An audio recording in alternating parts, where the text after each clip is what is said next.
Bakal calon gubernur untuk Pilkada 2022 kian ramai diperbincangkan warga Aceh. Padahal Pilkada Aceh baru akan berlangsung 2 tahun lagi. Namun suasana politik mulai memanas. Sejumlah kandidat pun mulai bermunculan dan menjadi pembicaraan hangat di media sosial dan warkop-warkop Aceh. Adapun beberapa nama yang kini disebut-sebut bakal calon gubernur Aceh di Pilkada 2022, mereka adalah Muzakir Manaf, Nasir Jamil, Haji Sudirman, Apa Karya, dan Nova Iriansyah. Sebelum lebih lanjut, silakan teman-teman tekan tombol subscribe untuk berlangganan dengan channel Faris LSK. Dari beberapa nama di atas, Mualim Muzakir Manaf bisa jadi menjadi kandidat terkuat untuk Pilkada 2022. Itu adalah analisis politik warung kopi. Karena Muzakir Manaf mempunyai pendukung fanatik dan mempunyai mesin partai untuk mendapatkan suara rakyat Aceh.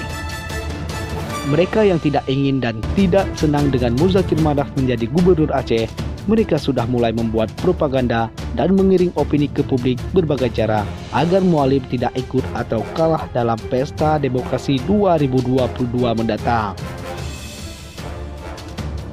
Bicara mengenai Pilkada Aceh, tidak hanya bicara siapa saja calon gubernur yang maju dalam pesta demokrasi Aceh. Tapi bicara Pilkada Aceh adalah bicara mengenai ekonomi Aceh. Kepentingan politik Aceh serta kelanjutan perjanjian MOU Helsinki antara Gerakan Aceh Merdeka dengan pemerintah Indonesia 15 tahun silam untuk direalisasikan semua, agar dampak positifnya dirasakan oleh anak cucu bangsa Aceh ke depannya.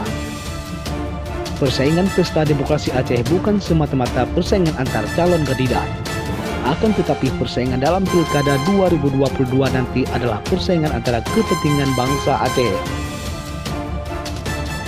Oleh karena itu, rakyat Aceh harus cerdik dalam menentukan pilihannya pada pemilihan calon gubernurnya di tahun 2022 mendatang.